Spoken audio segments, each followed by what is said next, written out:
धर्मरक्षक अहिल्यादेवी होळकर नावाचा एक मराठी मूव्ही जो आहे थिएटर्समध्ये रिलीज झालेला आहे आणि अतिशय निर्लज्जपणाची गोष्ट आहे मी असं म्हणेल या चित्रपटासाठी. कारण की अशा प्रकारची कमाई, अशा प्रकारचं बॉक्स ऑफिस कलेक्शन या चित्रपटाने करून दाखवलेलं आहे. आणि जेव्हा ट्रेलर रिलीज झालं होतं तेव्हाच मी म्हटलं होतं की चित्रपट कुठेतरी काहीतरी चुकीचं करतोय आणि चित्रपट जर कुठेतरी मागे पडतोय VFX असेल किंवा बाकीच्या गोष्टीमध्ये देखील. कारण की चित्रपटाचं बॉक्स ऑफिस कलेक्शन असेल त्यांनी तर सर्व काही सांगूनच दिलेलं आहे बघा. कारण कोणताच मराठी ऐतिहासिक चित्रपट एवढ्या जोरात आपटला नसेल बॉक्स ऑफिसवरती.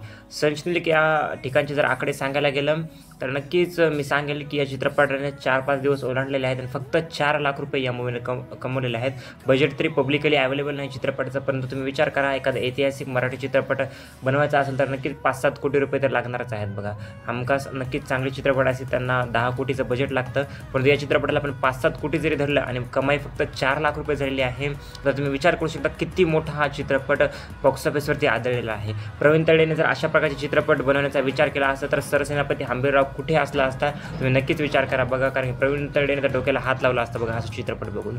तर मी तरी म्हणतो की जर तुम्हाला प्रॉपर जस्टिस देता येत नसेल तर चित्रपटाला प्रॉपर बजेट नसेल तर थोडं आणखी वेळ थांबा, थोडं आणखी फायनान्स जे आहे ते गोळा करा, थोडं आणखी चांगलं वर्क करा आणि 1-2 महिन्याने 1-2 वर्षांनी चित्रपट एक चांगल्या लेवलचा मराठी चित्रपटांना मी असंच म्हणेल बघा.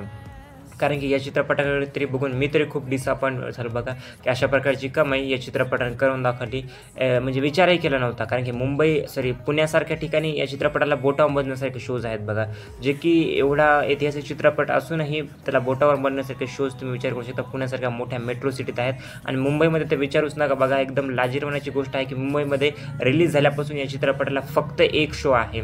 सध्याही 4-5 दिवस झालेले आहेत आणि फक्त एक शो या चित्रपटाला मुंबईमध्ये भेटलेला आहे. चित्रपट मेकर्सने चित्रपटाला सिरियस घेतलं ना, प्रमोशनला सिरियस घेतलं. त्याचाच आता आपण म्हणू शकतो की जे आपला उत्तर आहे, जे आपल्याला चित्रपटाचं उत्तर जे आहे की हा चित्रपट बॉक्स ऑफिसवरती सध्या अशा प्रकारचा फेल्युअर जे आहे ते ठरलेला आहे. नक्की तुम्ही हा मूवी बघितलेला आहे का नाही, नक्की तुमचं मत मला नक्की कमेंट सेक्शनमध्ये कळवा. थँक्यू.